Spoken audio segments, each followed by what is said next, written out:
चलिए आज हम लोग देखते हैं कुछ बेसिक न्यूमेरिकल्स आज हम इसमें सॉल्व करने की कोशिश करेंगे। जैसे यहाँ पर देखें, पहला न्यूमेरिकल है, a liquid drop has 20 excess electrons, calculate the charge on the liquid drop। now see here it is a liquid drop, एक liquid drop है, ये लिक्विड ड्रॉप है, इस पे 20 इलेक्ट्रॉन्स आते हैं, excess electrons, 20 excess electrons. We know what we know, Q is equal to Ne, Q is equal to Ne। so what we are going to find, calculate the charge on the liquid drop, means Q find out करना है। what is given here, N is equal to 20 electrons, and E you know, elementary charge 1.6 10 to the power minus 19 coulomb। now we can put these two values to get the charge on this liquid drop here। Q we want, हम क्या चाहते हैं, Q कितना आ रहा है वो देखना चाहते हैं। Therefore Q is equal to आपको फाइंड आउट करना है Ne, N put the value, N is equal to 20, 1.6 10 to the power minus 19 coulomb। now we can solve it to get the result।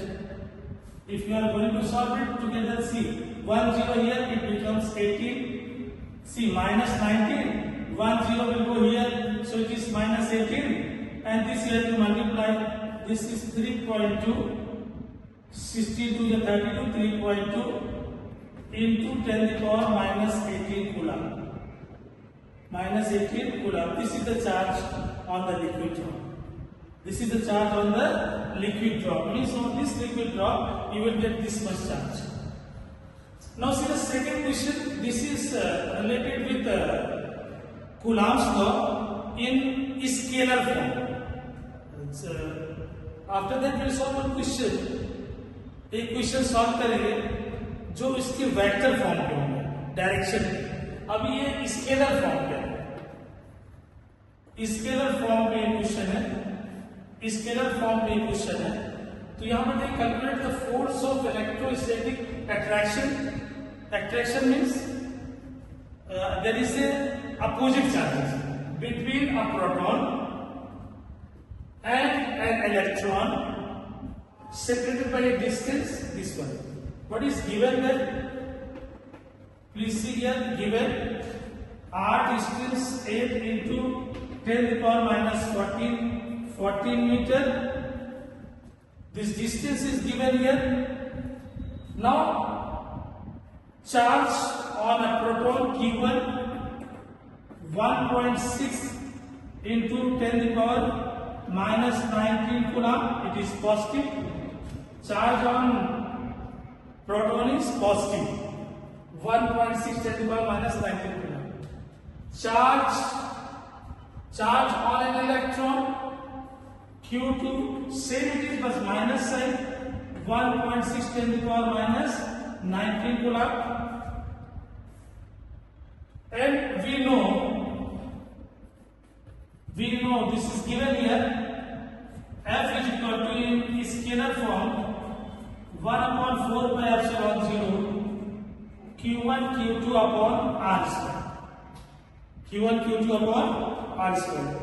we can put the values, after putting these values, R 8 into 10 to the power minus 14 meter, 8 into 10 to the power minus 14 meter, Q1 for this a proton have this much of charge, 1.6 10 to the power minus 19 plus in coulomb, electron will have a charge minus Q2 minus 1.6 10 to the power minus 19 coulomb। we can put in this equation, therefore putting values,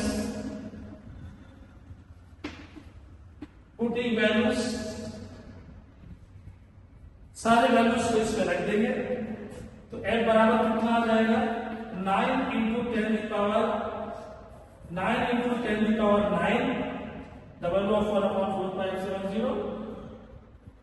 Then Q1 means 1.6 into 10 to the power minus 19 into 1.6 into 10 to the power minus 19. Both are same, but one thing is here. This is negative here, so negative we can put in front. Where we can put? We can put negative in front, and here R means this is given R value is 8.8 into 10 to the power minus 14 whole square. You can solve this one. If you solve here, it will take so much of time. तो अगर इसको आप solve करते हैं तो 0.036 Newton आ जाएगा। कितना आ जाएगा 0.036 Newton with negative side. It shows that this is attractive force. This is force of electrostatic force of attraction. Negative side shows that this is attractive force. The force is attractive force. आइए अब हम तीसरा question देखते हैं। इसमें लिखा हुआ है charges of 1 microcoulomb 2 microcoulomb -3 microcoulomb are placed at the coordinates of an equilateral triangle of side 4 centimeter. What is the net force? Net force acting on the charge -3 microcoulomb. First we have to make this is हमको क्या बनाना है ये equilateral triangle बनाना है। जैसे ये A, B और C ले लिया, ये 4 सेंटीमीटर है, ये भी 4 सेंटीमीटर है, ये भी 4 सेंटीमीटर। Equilateral triangle. यहाँ पर चार्ज मान लिया 3 माइक्रोकूलम है, यहाँ पर 1 माइक्रोकूलम ले लिया, यहाँ पर 2 माइक्रोकूलम ले लिया, कहीं भी किसी को भी रख सकते हैं। हमको क्या करना है, इसमें डायरेक्शन की बहुत जरूरत है। क्यों जरूरत है? देखिए -3 माइक्रोकूलम पे कितना चार्ज, कितना फोर्स लग रहा है ओवरऑल, ये हमको सॉल्व करना है। इस पे कितना फोर्स लग रहा है ओवरऑल इस वाले पर, वो हमको सॉल्व करना है।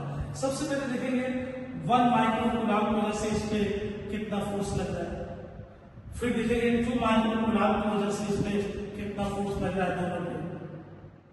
ये फोर्स ऑफ अट्रैक्शन है, दोनों के बीच में कैसा है फोर्स ऑफ अट्रैक्शन, क्योंकि माइनस है एक प्लस है, अंदर की तरफ होगा बाहर की तरफ जाएगा नहीं।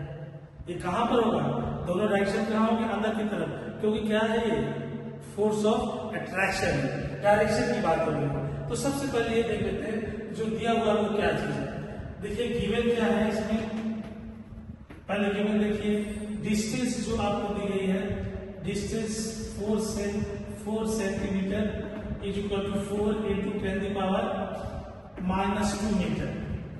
इसको हमने किससे बदल लिया, मीटर में बदल दिया। फिर -3 माइक्रोकूलम को क्या कर लेंगे, -3 10 to the power -6 कूलम। फिर 2 माइक्रोकूलम को 2 into 10 to the power -6 coulomb. 10 to the power -6 से मल्टीप्लाई करने पर ये माइक्रोकूलम में चेंज करते हैं। 1 माइक्रोकूलम को क्या हो जाएगा 1 into 10 to the power -6 coulomb हो जाएगा। तो पहले इसके बीच में हम फोर्स निकाल लेते हैं, 1 माइक्रोकूलम और 3 माइक्रोकूलम। तो F1 कह लीजिए force between 1 microcoulomb and -3 microcoulomb. Force between 1 microcoulomb and -3 microcoulomb. F1 is equal to, F1 देख लेते हैं 9 into 10 to the power 9 into 10 to the power 9 Q1 Q2 upon R square. This is the formula. Now put the formula here. This is Q1 or this one is Q1 Q2 upon R square. This is the distance. ये क्या होगा, ये वाला दूरी हो जाएगी और ये Q1 हो गया, ये Q2 हो गया, ये Q1 Q2 upon R square. तो ये जो फोर्स निकाला आपने कितना है, ये 9 इंटू 10⁹ Q1। अब Q1 कितने के बराबर है देखिए, ये 1 माइक्रो कूलम है, तो इसको लिख देंगे 1 इंटू 10⁻⁻6 इंटू Q2 कितना है 3 इंटू 10⁻⁻6, राइट। ये अट्रैक्टिव फोर्स हम पहले बता चुका हूं, माइनस साइन नहीं लिखा जाता, बताया जाता कि अट्रैक्टिव फोर्स है। सो अट्रैक्टिव फोर्स है तो ये कितना हो जाएगा, अपॉन कितना, ये डिस्टेंस है 4 सेंटीमीटर, कितना हो जाएगा 4 इंटू 10⁻⁻² होल स्क्वायर, राइट। अब देखिए इसको जब भी आप सॉल्व करने के लिए आएंगे तो ये तो देखना पड़ेगा, तो थोड़ा सा बड़े बड़े फैक्टर्स आते हैं, कोई इनमें से जो बैठे हैं वो सॉल्व करके बताएंगे, थोड़ा जल्दी हो जाएगा। तो ये करीब करीब अगर अपन सॉल्व करें तो 16.88 करीब न्यूटन आता है ये, जब सॉल्व करेंगे तो 16.88 न्यूटन आता है ये, जब सॉल्व करेंगे तो पहला हो जाएगा। अब यहां पर भी अट्रैक्टिव फोर्स यहां निकालना है, यहां पर भी अट्रैक्टिव फोर्स निकालना है, तो हमको सारे फोर्सेस की वजह से इस पे कितना टोटल फोर्स लग रहा है वो देखना बहुत जरूरी है। तो इसकी वजह से जो फोर्स होगा, ये 2 माइक्रो कूलम की वजह से इसमें जो फोर्स होगा वो हम लिखेंगे F2, फिर वही 9 into 10⁹ Q1 Q2 upon R square, formula तो वही लगेगा। तो फिर यहाँ पर क्या आ जाएगा, ये जब आप इसको लिखेंगे 9 इंटू 10⁹ Q1 Q2, Q1 कितने बराबर है देखिए, Q1 कितने के बराबर है यहाँ पर, ये 2 microcoulomb is 2 into 10⁻⁻6 into फिर कितना 3 into 10⁻⁻6 upon how much it is, distance is this much, a distance 4 into 10⁻⁻² whole square. इसमें ज्यादा डिफरेंस नहीं आएगा, यहाँ देखिए 2 टाइम्स हो गया, क्या हो गया है 2 टाइम्स। तो जब भी जो यहाँ है इसका 2 टाइम्स ले लेंगे, ये करीब 33.75 न्यूटन आ जाएगा। तो ये नंबर 2 आ गया, क्या आ गया, ये नंबर 2 आ गया आपका। तो F1 फोर्स, इसकी वजह से इसमें जो फोर्स लग रहा है 1 माइक्रो कूलम की वजह से वो आपको पता चल गया, इसकी वजह से इसमें जो फोर्स लग रहा है वो भी आपको पता चल गया। लेकिन ये इक्विलेटरल ट्रायंगल है तो ये 60 डिग्री एंगल होगा, यहाँ पर भी 60 डिग्री होगा, यहाँ पर क्या होगा 60 डिग्री होगा। अब आप 11th क्लास का याद करिए, जब आप दो फोर्सेस लगते थे उनके बीच कुछ एंगल होता था, तो रिजल्टेंट फोर्स तो इसके बीच से यहां से कहीं निकलता था, तो रिजल्टेंट फोर्स आपको निकालना पड़ता। तो रिजल्टेंट फोर्स कैसे निकलता था याद करिए आप, तो रिजल्टेंट फोर्स अगर आप निकालना चाहेंगे तो F इक्वल टू कितना हो जाएगा, √ F1 square plus F2 square plus 2F1 F2 cos 60 degree. ये एंगल कितना है 60 डिग्री है, क्योंकि ये इक्विलेटरल ट्रायंगल है तो इसलिए 60 डिग्री है। तो ये 1/2 हो जाएगा, अगर ये 1/2 होगा तो 2 कैंसिल हो जाएगा। तो फार्मूला क्या बनेगा इसमें, यहां पर आकर के कितना मिलेगा F1 square F2 square plus F1 F2। अब आपके पास वैल्यूज है, देखिए ये F1 ये है, यहां पर रख के स्क्वायर कर दीजिए, F2 ये है, यहां पर रख के स्क्वायर कर दीजिए, और F1 F2 की पूरी वैल्यूज रख दीजिए। तो टोटल जो आपका आ जाएगा 44.65 न्यूटन आ जाएगा। जब आप सॉल्व करेंगे कितना आ जाएगा 44.65 न्यूटन आ जाएगा। तो इस तरह से डायरेक्शन के ऊपर भी क्वेश्चन हो सकता है कूलॉम्स लॉ में। Thank you so much.